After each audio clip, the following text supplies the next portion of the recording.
इस फिल्म की शुरुआत में हम बाइक पर सवार ईवा नाम की लड़की को देखते हैं, जो कि एक विच थी। ईवा उस घर में जाने लगती है जहां पर पहले से ही उसकी दो साथी मौजूद होती हैं। वो दोनों कार्ड खेलकर किसी तरह का रिचुअल परफॉर्म कर रही होती है। तभी ओल्ड विच सबको राब्ता करती है कि उसकी प्रेडिक्शन के मुताबिक 3 शख्स और उनके साथ एक छोटा सा बच्चा यहाँ पर जरूर आएंगे। उन्हीं लोगों से इन तीनों विचेस को काफी सारी पावर्स मिलेंगी। इसके बाद सीन यहाँ से कट होकर दूसरी तरफ शिफ्ट हो जाता है।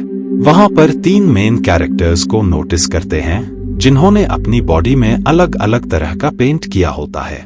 वही गोल्ड शॉप में हम एक बच्चे को भी नोटिस करते हैं जो कि इन्हीं लोगों के साथ मिला हुआ होता है। वो बच्चा बैंक का माहौल देखकर राब्ता करता है कि वो सब बैंक के अंदर आ सकते हैं। ये बात सुनकर वो सब अंदर आकर सबसे पहले ये लोगों पर गन पॉइंट कर देते हैं, जिसके बाद वो उनसे गोल्ड को बैग में भरने का कहते हैं। गोल्ड के बैग में फिल होने के बाद ये सब वहां से निकलने लगते हैं और इस बार इन लोगों के साथ वो बच्चा भी मिला हुआ था। लेकिन उसी दौरान ही पुलिस भी वहां पर आ जाती है और वो उन पर फायरिंग करने लगती है। इसी वजह से वो लोग सामने से आ रही कार पर गन पॉइंट करते हैं और वो कार से लोगों को बाहर निकालकर कार लेकर वहां से निकल जाते हैं। इधर पुलिस को पता लगता है कि इस रॉबरी में उन लोगों के साथ और भी लोग शामिल थे। इसी वजह से वो उन लोगों से उनके साथी के बारे में पता करने की कोशिश करते हैं। तब उन्हें एक शॉकिंग बात पता लगती है, वो ये कि ये लोग अपने उन साथियों का नाम तक नहीं जानते थे और न ही इन लोगों ने कभी इनका रियल फेस देखा था। इधर हम उन लोगों को नोटिस करते हैं, उनमें से मेन थीफ का नाम जॉश था। असल में जॉश की अपनी वाइफ के साथ बिल्कुल भी नहीं बनती थी, इसी वजह से उनका डिवोर्स हो गया होता है और तब से लेकर जॉश का बेटा अपने डैड के साथ ही रहता था। इन्हीं सब बातों के दौरान ही जॉश के बेटे की मॉम की कॉल आ जाती है। जॉश का बेटा मॉम से राब्ता करता है कि कैसे उन्होंने गोल्ड की रॉबरी की है। इन्हीं सब कॉन्वर्सेशन के दौरान ही जॉश का बेटा डैड को बताता है कि उसका स्कूल बैग तो उसी गोल्ड की शॉप पर ही छूट गया है। इधर हम ऑफिसर्स को देखते हैं जिन्हें जॉश के बेटे का स्कूल बैग मिल गया होता है। बुक को चेक करने पर इन्हें बुक में उसकी मॉम का कॉन्टैक्ट नंबर मिलता है। इसी वजह से वो उसकी मॉम को कॉल करते हैं और उन्हें जल्द से जल्द पुलिस स्टेशन आने का कहते हैं। उस बच्चे की मॉम ये सुनकर काफी ज्यादा शॉक हो जाती हैं और वो तुरंत ही वहां पर आ जाती हैं। ऑफिसर उसकी मॉम को शॉप की फुटेज दिखाते हैं। सीसीटीवी फुटेज अपने बच्चे को गन्स के साथ देखकर वो काफी ज्यादा घबरा जाती हैं। इसी वजह से वो भागकर कार में जाती हैं और वो जॉश को काफी ज्यादा कॉल लगाने लगती हैं, लेकिन सामने से कोई भी रिस्पॉन्स नहीं रहा था। इसी वजह से वो जॉश की लोकेशन ट्रेस करने लगती हैं। इसके साथ ही वो ऑफिसर्स भी जॉश की मॉम को फॉलो करने लगते हैं। इधर जॉश और उसके साथियों को दोबारा से पुलिस फॉलो करने लगी थी। तब वो लोग ऑफिसर्स को चकमा देने के लिए फॉरेस्ट का वे अपनाते हैं और वो ऑफिसर्स को गुमराह करके वहां से बचकर निकलने में कामयाब हो जाते हैं। आगे बढ़ते हुए उन्हें एक टाउन मिलता है जो कि असल में उन्हीं विचेस का था। वही विचेस जो कि हमें फिल्म की शुरुआत में दिखाई गई थी, लेकिन उनमें से किसी को भी पता नहीं होता है कि ये टाउन विचेस का है। बाद में वो वे में ही मौजूद एक रेस्टोरेंट में जाते हैं जहां रिसेप्शन पर उन्हें वही विच और उसका साथी मिलते हैं। जॉश का जो साथी था वो वॉशरूम में जाता है। सडनली उसे वहां पर किसी की आइज नजर आती है जो कि मूव होती हुई दिख रही थी। इसी वजह से वो शख्स काफी ज्यादा घबरा जाता है। वही रिसेप्शन पर जॉश सूप को ऑर्डर करता है। अब जैसे ही वो सूप को पीने वाले होते हैं, तब उनकी नजर किचन में मौजूद एक लेडी पर जाती है जिसके हाथ में किसी इंसान का पैर होता है। उसके हाथ में ऐसी चीजें देखकर वो सब भी काफी घबरा जाते हैं। इधर जॉश के बेटे को बाहर काफी सारे स्टैचू नजर आते हैं जिसे वो काफी हैरतंगेज तरीके से देख रहा था और आगे बढ़ने पर उसे एक जायंट लेडी का स्टैचू भी नजर आता है जिसे देखते हुए वो उसमें गिरने लगता है। तभी वहां पर रिसेप्शन पर मौजूद शख्स वहां आकर उसे बचा लेता है और वो उसे लेकर उसके डैड यानी जॉश के पास ले आता है। जॉश उस लेडी से फ्रांस जाने का वे पूछ रहा था, जिस पर वो लेडी उन्हें फ्रांस में ही मौजूद एक विलेज के बारे में राब्ता करती है। उसकी बातें सुनकर जॉश का साथी सबको राब्ता करता है कि वो विलेज तो विचेस का है, यानी वहां पर तो विचेस रहती हैं। ये सुनकर विच उसकी बात काटते हुए सबको बताती हैं कि ऐसी कोई भी बात नहीं है, वहां पर कोई भी विच नहीं रहती हैं। ये सब बातें तो लोगों के द्वारा फैलाई गई है। और देर कॉन्वर्सेशन करने के बाद ये सब फ्रांस में मौजूद उस विलेज के लिए निकल जाते हैं। वे में जॉश का साथी उसे उस विलेज की तरफ जाने के लिए काफी ज्यादा मना भी कर रहा था, लेकिन जॉश उसकी किसी भी बात पर ध्यान न देकर उसे आगे बढ़ते रहने का कहता है। इसी वजह से न चाहते हुए भी उसे कार को आगे बढ़ाना पड़ता है। अब क्योंकि ड्राइवर काफी ज्यादा डरा हुआ था, इसी वजह से उसे सामने से आती हुई ओल्ड लेडी नजर नहीं आती है और वो उसे हिट कर देता है। जॉश ये सब देखकर काफी ज्यादा घबरा गया था, इसी वजह से वो जल्द ही उस लेडी की हेल्प करने जाते हैं। और जब वो उसका फेस देखते हैं तब वो काफी ज्यादा शॉक हो जाते हैं, क्योंकि ये ओल्ड लेडी उसी रेस्टोरेंट के रिसेप्शन पर मौजूद थी।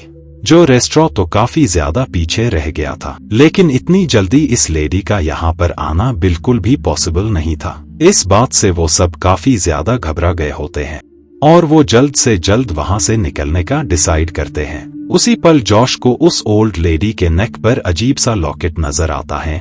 इसी वजह से वो उस लॉकेट को स्टील करके ओपन करने वाला था। ये देखकर उसके बाकी साथी उसे ऐसा करने से रोकने लगते हैं। इन सबके बीच ही लॉकेट ओपन हो जाता है और उसमें से धुआं निकलने लगता है। वो फॉग जब खत्म होती है तब उन्हें कहीं पर भी उस लेडी की बॉडी नहीं दिखाई देती है। इस बात से ये सब काफी ज्यादा घबरा जाते हैं और वो जल्दी से कार में बैठकर वहां से निकलने लगते हैं। कुछ दूर का सफर तय करने के बाद फाइनली वो लोग उस विलेज तक पहुंच जाते हैं। सडनली आगे उन्हें एक लेडी नजर आती है जो कि उन्हें अपनी मॉम की फोटोग्राफ दिखाकर उनसे कहती हैं कि क्या उसकी मॉम वे में किसी को नजर आई थी। वो सब लोग जब उसकी मॉम की पिक्चर देखते हैं तो वो काफी ज्यादा घबरा जाते हैं, क्योंकि उसकी मॉम कोई और नहीं बल्कि वही ओल्ड लेडी थी। अब जॉश और उसके लोगों ने कार से उसे हिट कर दिया था। इसी वजह से वो झूठ बोल देते हैं कि उन्होंने वे में उसकी मॉम को कहीं पर भी नहीं देखा है। बाद में वो लेडी उन लोगों से रिक्वेस्ट करती है कि वो उसे उसके घर तक ड्रॉप कर दे। इसी वजह से जॉश उसे लिफ्ट दे देता है। कुछ मिनटों का सफर तय करने के बाद फाइनली ये उस लोकेशन पर आ जाते हैं जहां पर वो लेडी रहती है। उस लेडी के साथ ही उसकी विच बेटी ईवा भी वहां पर आ जाती है। जॉश नोटिस करता है कि उसके सारे साथी यहाँ पर ही हैं, लेकिन उसका बेटा उसे कहीं पर भी नजर नहीं आ रहा होता है। इसी वजह से जॉश अपने बेटे की सर्च करते हुए उस रूम तक पहुंच जाता है जहां पर वो ओल्ड शख्स भी मौजूद थी। जॉश उस लेडी के साथ ही अपने बेटे को भी नोटिस कर लेता है जिसे इन विचेस ने केज में बंद कर रखा था। ये देखकर जॉश जल्दी से अपने बेटे को बाहर निकालता है और अब जबकि ये सब समझ चुके थे कि ये सब विच है, इसी वजह से वो बिना वक्त गवाए वहां से निकल जाते हैं और वो काफी रफ्तार से गाड़ी बढ़ाकर मुसलसल आगे बढ़ रहे होते हैं। दौरान में ही उन्हें याद आता है कि हड़बड़ी में उन्होंने सोने से भरा हुआ बैग वहीं पर ही भूल गए हैं। इसी वजह से वो दोबारा उन विचेस के पास जाने लगते हैं। वहां आकर ये जैसे ही बैग को लेने अंदर जाते हैं तो वैसे ही विचेस उन सब पर अटैक कर देती हैं।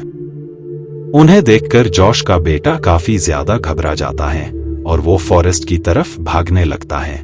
लेकिन अब क्योंकि विचेस के पास भी काफी सारी पावर्स थी, इसी वजह से वो जल्द ही जॉश के बेटे को पकड़ लेती हैं। इधर जॉश की वाइफ भी उन्हें फॉलो करते हुए वहां तक आ गई होती है।